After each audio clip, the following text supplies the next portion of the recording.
Lehman brothers 10 सितंबर 2008 को perfectly fine थी। Tier 1 capital ratio 11.7%, Goldman सैक्स से भी बेहतर, सब कुछ ठोस दिख रहा था। लेकिन 72 घंटे बाद वो कंपनी खत्म हो गई। क्या बदला था? ना नंबर, ना काउंटिंग, सिर्फ एक चीज बदली थी, लोगों का भरोसा। और वो भरोसा किसी एक्सेल शीट में नहीं मापा जा सकता। अब गेम स्टॉप को देखिए, 2020 में ऑलमोस्ट बंद होने वाली दुकान 2021 में रेडिट की वजह से 90,000 करोड़ रुपए की कंपनी बन गई। क्या बदला? कहानी। लोगों ने उस स्टॉक को एक आंदोलन बना दिया। यही वजह है कि मार्केट बार बार लॉजिक को धोखा देता है, क्योंकि यहाँ वैल्यूएशन नहीं, भरोसे की नीलामी होती है। और भरोसा न मापा जा सकता है, न मॉडल किया जा सकता है। तो अगली बार जब आप कहें ये शेयर तो फंडामेंटल्स के हिसाब से अंडर वैल्यूड है, तो जरा सोचिए कहानी क्या कहती है। क्योंकि नंबर बहुत बार चुप रहते हैं, पर कहानी शोर मचाती है। नमस्कार दोस्तों, स्वागत है आपका इस सीरीज़ में, जिसमें हम लोग ढेर सारी अलग अलग ऐसी चीज़ों को समझने की कोशिश करते हैं, ऐसे नियमों को जो हमेशा हमेशा के लिए सच रहेंगे, बहुत समय तक के लिए सच रहेंगे। उसमें से एक नियम है, sometimes mind does not compute. Sometimes mind does not compute. कभी कभी हमारा मन चीज़ों को कंप्यूट नहीं कर पाता, मतलब कल्पना भी नहीं कर पाता कि ऐसा चीज़ हो सकता है। और ये चीज़ जानना बहुत इम्पॉर्टेंट इसलिए है क्योंकि हम लोग केवल एक एक सेकंड, एक एक दिन नहीं जीते। हम लोग प्लानिंग करते हैं कई सालों का। हम रिलेशनशिप बनाते हैं और तोड़ते हैं लंबे समय तक का सोच करके।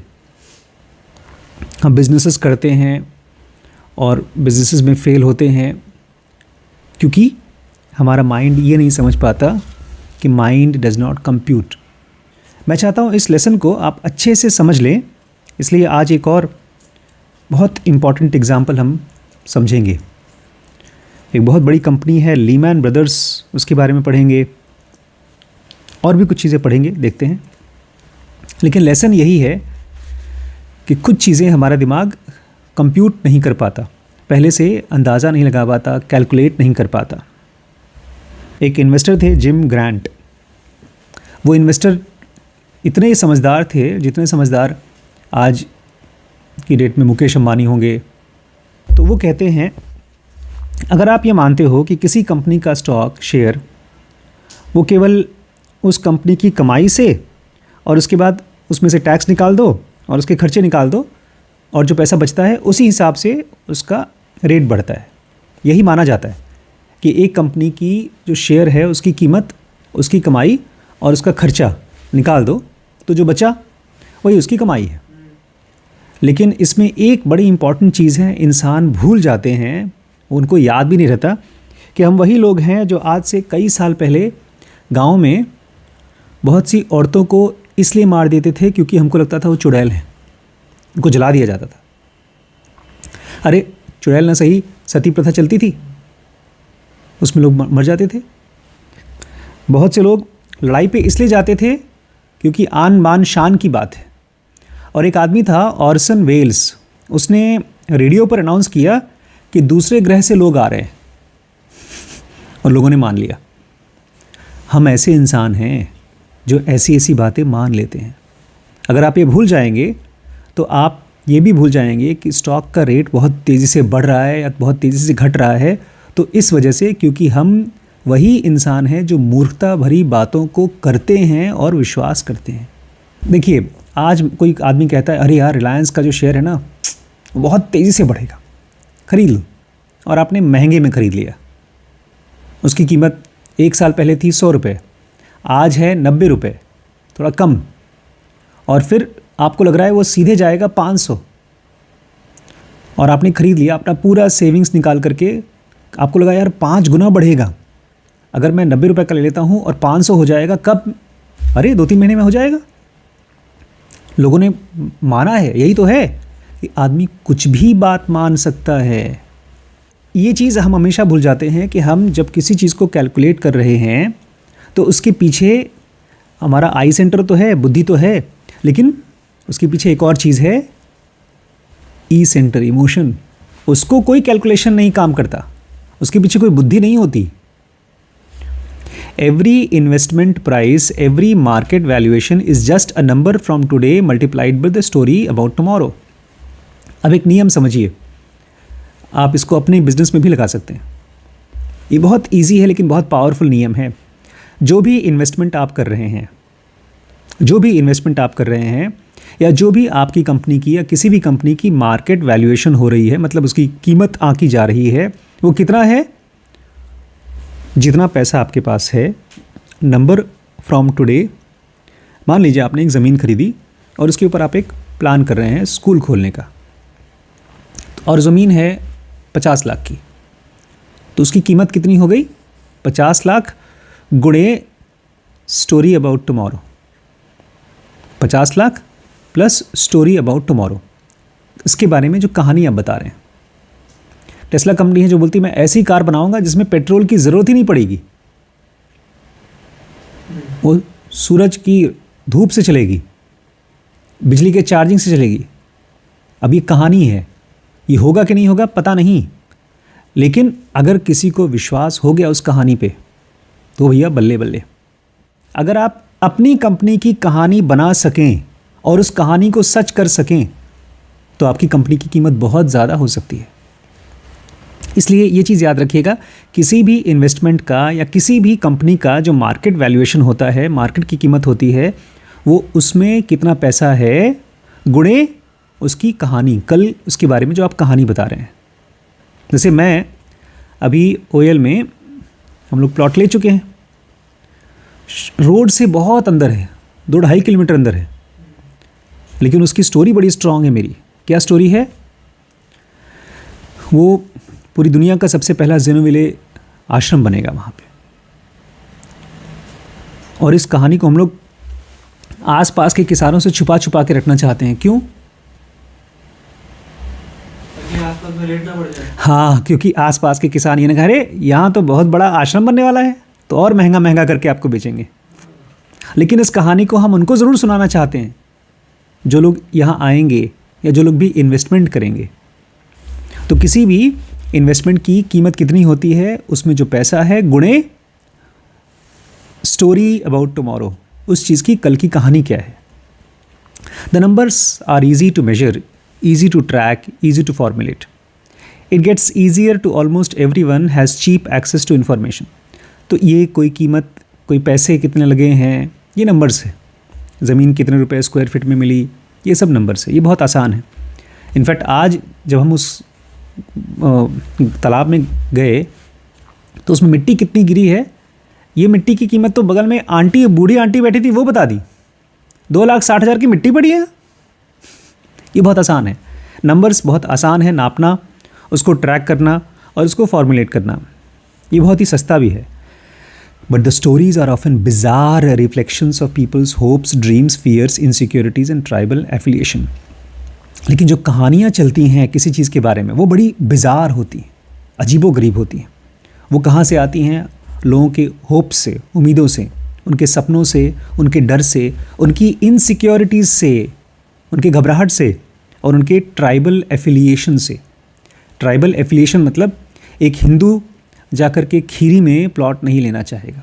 क्यों? क्योंकि वहाँ मुस्लिम पॉपुलेशन ज़्यादा है। हमारे बगल वाली प्लॉट एक मुस्लिम की है, वो यहाँ आकर के घर नहीं बनाएगा क्योंकि आसपास में सब हिंदू, ब्राह्मण ये लोग खड़े हैं। तो उसको बोलते हैं ट्राइबल एफिलिएशन। इसमें से आती कहानियाँ। हमारा ये जो बगल वाला प्लॉट है वो नहीं बिक रहा था और हमने ख़रीदा। क्यों? बिकॉज़ लोग डरते हैं इस प्लॉट से। पीपल का पेड़ है और ये कहानियाँ कई जनरेशन से आ रही हैं कि पीपल के पेड़ के ऊपर ब्रह्म बाबा रहते हैं, उनकी पूजा होती है। तो जो स्टोरीज़ होती हैं वो कहाँ ऐसी जगहों से आती हैं जो आप कैलकुलेट नहीं कर सकते। And they are getting more bizarre as social media amplifies the most emotionally appealing views. Social media पे ना कुछ वीडियोस देखिए आप जब देखेंगे ना, और आप जिनोगा भूल जाइए, BDM भूल जाइए, WBX भूल जाइए, ये सब ज्ञान की बातें भूल जाइए। आप खाली उस वीडियो को 4-5 बार देखिए। एक बार दिन में देखिए और एक बार रात को अंधेरे में, और मोबाइल में मत देखिएगा, टीवी में देखिएगा अकेले। उन वीडियोस में दिखाए जाते हैं पता नहीं कहाँ के राजमहल, और ये हॉन्टेड हैं, ये भूतियाँ हैं, आज भी रात को वहाँ पर चलती हैं, पायल की आवाज़ें आती हैं। बहुत सालों पहले एक लड़की की वहाँ पर खुदकुशी हुई थी। आप मेरी बात पर हंस रहे हैं, लेकिन जब उन वीडियोस को देख लेंगे और आप वहाँ जाएंगे, पता नहीं कहीं जयपुर में कोई महल है, पता नहीं कहाँ है, तो आपकी हिम्मत नहीं होगी वहाँ जाने की, अंदर घुसने की हिम्मत नहीं होगी। क्योंकि जैसे जैसे सोशल मीडिया आता है, आप अभी जो वीडियो देखेंगे उसके नीचे लोग लिखेंगे ना, अरे हम गए थे, हमने देखा था रात को, हमको तो हार्ट अटैक हो गया, हम भाग आए। सोशल मीडिया की वजह से वो कहानियाँ और ज़्यादा अपीलिंग हो जाती हैं और ज़्यादा मजबूत हो जाती हैं। तो बेचारा जिसका वो महल है वो खंडहर रहेगा, बिक ही नहीं पाएगा। अच्छे अच्छे राजाओं के महल अब होटल, ताज होटल जैसी कंपनीज खरीद करके उसको होटल बना देती हैं। हम लोग गए थे उदयपुर, वहाँ का जो सबसे बड़ा महल था उससे आधे में बहुत बढ़िया होटल खुला है। राजा साहब ने अपना आधा महल दे दिया होटल, आधे में रहते हैं, खूब कमाई होती। और जो जो नहीं दे रखा है उसमें लोग आते हैं, टिकट दे करके देखते हैं महल, तो कमाई है। लेकिन जहाँ पर हॉन्टेड है वहाँ कोई 1 रुपये नहीं देगा, न दिन में न रात में। तो ये कहानियाँ हैं सोशल मीडिया की वजह से और मजबूत हो जाती हैं। चलिए, ये तो भाई ऐसी कहानियाँ हैं जो लगता है फर्जी हैं। अब सुनिए पढ़े लिखे समझदार लोगों की कहानियाँ और कितना मजबूत हो जाती हैं ये चीज़ें। Lehman Brothers was in great shape in September 10, 2008. Reliance company जानते हैं आप, टाटा जानते हैं, इसी साइज़ की कंपनी थी लीमैन ब्रदर्स, और वो बहुत अच्छे शेप में थी, बहुत मजबूत थी, उसके पास खूब पैसा था। सितंबर 10, 2008 में it's tier 1 capital ratio, a measure of bank's ability to endure the loss, was 11%। अगर वो घाटे में जाती तो बैंक बोलता था चिंता ना करो, ये बहुत मजबूत कंपनी है, इनके पास बहुत ज़मीनें हैं, बहुत प्रॉपर्टी है, हम इनका घाटा हम देख लेंगे अपने सर पे। मतलब बैंक उसके लिए गारंटी लेते थे। ये इतना मजबूत मानते थे कि आज की डेट में गोल्डमैन सैच्स जो दुनिया के टॉप 10 बैंक्स हैं उनसे ज़्यादा था, ये बैंक ऑफ अमेरिका से ज़्यादा था उसका गारंटी जो मिलता था लोगों को। किस बात की गारंटी थी? बैंक कहता था ये कंपनी कभी डूबेगी नहीं, इसके पास बहुत पैसा है, अगर इसके स्टॉक गिर रहे हैं, पैसा घाटे में चल रही है, तो भी चिंता मत करो, ये चलती रहेगी, ये डूबेगी नहीं, इसके शेयर बहुत मजबूत हैं। और उनके पास 2007 में जितना पैसा था उससे ज़्यादा था 2008 में, और उस समय बैंकिंग इंडस्ट्री बहुत मजबूत थी, सभी बैंकों के पास बहुत पैसे थे। 72 आवर्स लेटर, और मात्र 72 घंटे बाद, कितने घंटे बाद, कितने दिन बाद, 3 दिन बाद लीमैन ब्रदर्स दिवालिया हो गया, ज़ीरो हो गया। The only thing that changed during those 3 days was investors' faith in the company. तो 3 दिन में उसका सारा पैसा ख़त्म नहीं हो गया, उसके पास हज़ारों एकड़ जो ज़मीन रही होगी, ऑफिस रहेंगे, वो सब ख़त्म नहीं हो गए। 3 दिन में जो चीज़ बदली वो केवल इन्वेस्टर्स का उस कंपनी के ऊपर भरोसा ख़त्म हो गया। One day they believed in the company and bought its debt. एक दिन लोग उस कंपनी पर भरोसा करते थे और बोलते थे इस कंपनी का जितना उधारी है सब हम भरेंगे ना, investors. And the next day the believe stopped and so did the funding. और अगले ही दिन उनका विश्वास खत्म हो गया और उनकी फंडिंग खत्म हो गई। विश्वास खत्म, स्टोरी जो स्टोरी पर पहले विश्वास करते थे वो स्टोरी पर विश्वास नहीं करते। That faith is the only thing that mattered, but it was the one thing that was hard to quantify, hard to model, hard to predict and didn't compute in the traditional valuation model. और पता है Lehmann brothers खाली अकेली company नहीं थी, उस समय एक के बाद एक ढेर सारी ऐसी बड़ी बड़ी कंपनीज ख़त्म होती जा रही थी। गई अब ख़त्म, लीमैन ब्रदर्स ख़त्म हो चुकी है। और उसके बाद गवर्नमेंट को मजबूरन पैसा छाप करके बांटना पड़ा, नहीं तो पूरी की पूरी इकोनॉमी क्रैश हो जाती, लोगों के पास अपने अकाउंट में पैसे नहीं होते। मुझे याद है उसी समय पर हम लोग, मैं और डॉक्टर एमपी दोनों पास होकर के यूरोप से वापस आए थे, और जस्ट हम जब वापस आए उसके आधे महीने बाद या 15-20 दिन बाद कुछ हमारे दोस्त थे जिनकी एमडी पूरी होने वाली थी, वो जब बैंक में जाते थे पैसा निकालने के लिए अपना, तो 1-1 किलोमीटर लंबी लाइन होती थी बैंक से पैसा निकालने के लिए। क्योंकि पैसे नहीं थे मार्केट में।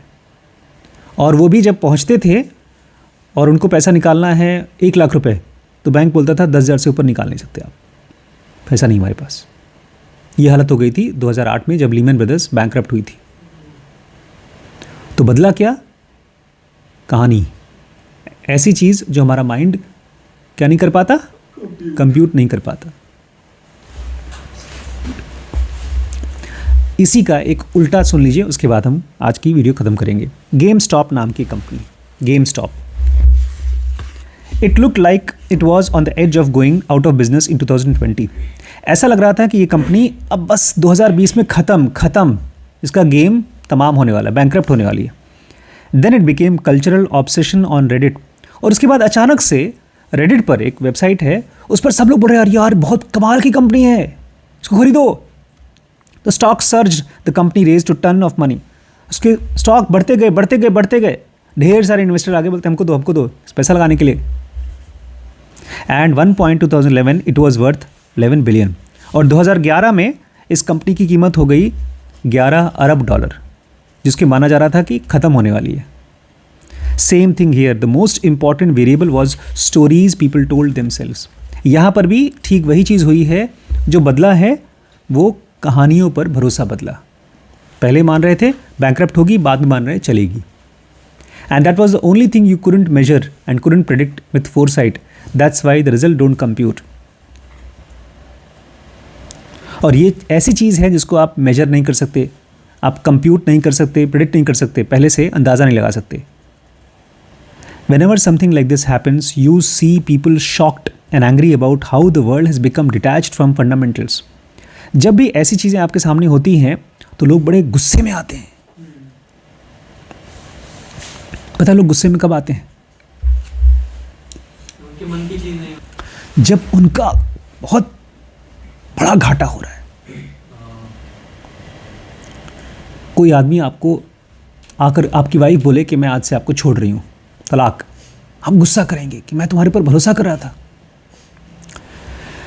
अगर आप चीज़ों को ऐसे देखें कि भैया कुछ चीज़ें हैं जो आप प्रेडिक्ट कर सकते हैं, कुछ चीज़ें नहीं कर सकते, तो आप कभी भी शॉक नहीं होंगे, गुस्सा नहीं होंगे। जब भी आपके साथ कोई ऐसी चीज़ होगी जो आप पहले से अंदाज़ा नहीं लगा सकते, तो आप बोलेंगे अच्छा ये भी होता है भाई, ज़िंदगी में ये भी होता है। देखिए इस चीज़ को याद रखिए कि जब भी आप कुछ चीज़ कर रहे हैं तो एक्सट्रीम में मत जाइए। ऐसा मत करिए कि अपना सब कुछ दांव पे लगा दीजिए। हमेशा बैकअप रखिए, तभी आप लाइफ की घटनाओं से सीखेंगे। ऐसा मत करिए जैसे जुआड़ी होते हैं, सब कुछ लगा दिया। इसलिए महाभारत की कहानी बड़ी अच्छी है, उसमें से सीखना चाहिए अपने को। क्या क्या लगाया था महाभारत में जुए में? युधिष्ठिर की जुआ चल रहा था किससे? दुर्योधन के साथ। पहले अपना राजपाट खोए, उसके बाद अपने 5 भाइयों को दांव पे लगा दिया, अपनी बीवी तक को दांव पे लगा दिया। ज़रूर उनके मन में चल रहा होगा अब इसके बाद ज़रूर पक्का जीत जाऊंगा। जब भी आप कोई दांव खेलें, मतलब कोई भी इन्वेस्टमेंट करें, कोई भी डिसीजन लें, ये जानते हुए लें कि हो सकता है ये ना काम करे। यही हमने पढ़ा था, लॉन्ग टर्म में ऑप्टिमिस्टिक रहिए। अरे यार कोशिश करेंगे, मेहनत करेंगे तो क्यों नहीं होगा, सब लोग सक्सेसफुल होते हैं, हम भी होंगे। लेकिन शॉर्ट टर्म में जानिए कि ये घाटा भी हो सकता है। इसलिए आपको हर रोज़ एक एक स्टेप चलना पड़ेगा। शॉर्ट टर्म में घाटा हो सकता है, इसलिए क्योंकि आप सब कुछ कंप्यूट नहीं कर सकते, आप सारे रिस्क नहीं जान सकते, because risk is what you don't see. आप हर चीज़ कंप्यूट नहीं कर सकते, लोगों के इमोशंस कंप्यूट नहीं कर सकते, मशीन कब खराब हो जाए कंप्यूट नहीं कर सकते, एम्प्लॉय कब छोड़ के चला जाए कंप्यूट नहीं कर सकते। इसलिए अपने आप को भगवान ना मान के चलें जब तक आप एनलाइटन ना हो जाए। ठीक है।